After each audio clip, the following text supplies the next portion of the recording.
We have a disaster called the Big Lie.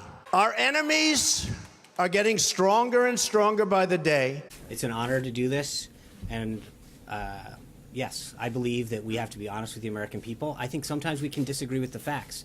There are certain things that we may not fully understand when we come out, but our intention is never to lie to you, Jonathan. That the working people of this country at last get a fair deal. I think the people in this country have had enough of experts with organisations from acronyms. We need the wall. We've started building the wall, as you know. Americans are not only tolerant, they're amazingly generous and charitable.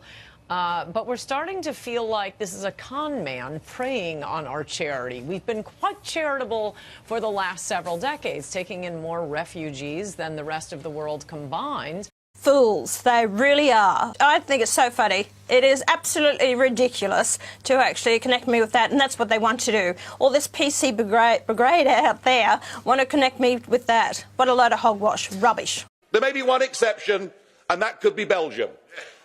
Because nobody ever dares tell the truth about Belgium.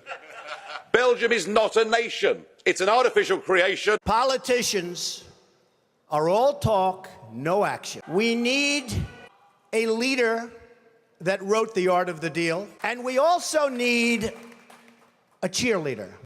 Please explain. There are times when we believe something to be true, or we get something from an agency, or we act in haste because the information available wasn't complete, but our desire to communicate with the American people and make sure that you have the most complete story at the time.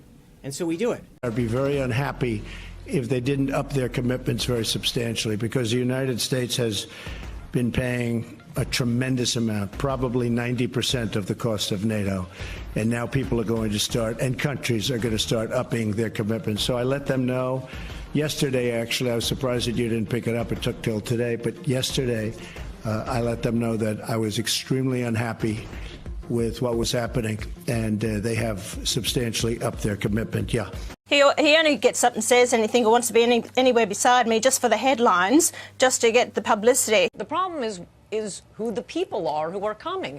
If we overwhelm our country with even more millions of Latin Americans, eventually we just become another failed Latin American state. The sun has risen on an independent United Kingdom. We've signed more bills, and I'm talking about through the legislature, than any president ever. Guitarist. I would love to have been a world-famous painter or indeed a composer. There are many, many things that I would like to have done or to be able to do. I think it's a very tough job being Prime Minister. Very tough job. I mean, obviously, if the ball came loose from the back of a scrum, or of course, it'd be a great, great thing to have a crack at. They become rich. I'm in competition with them. They just built a hotel. I'm really rich.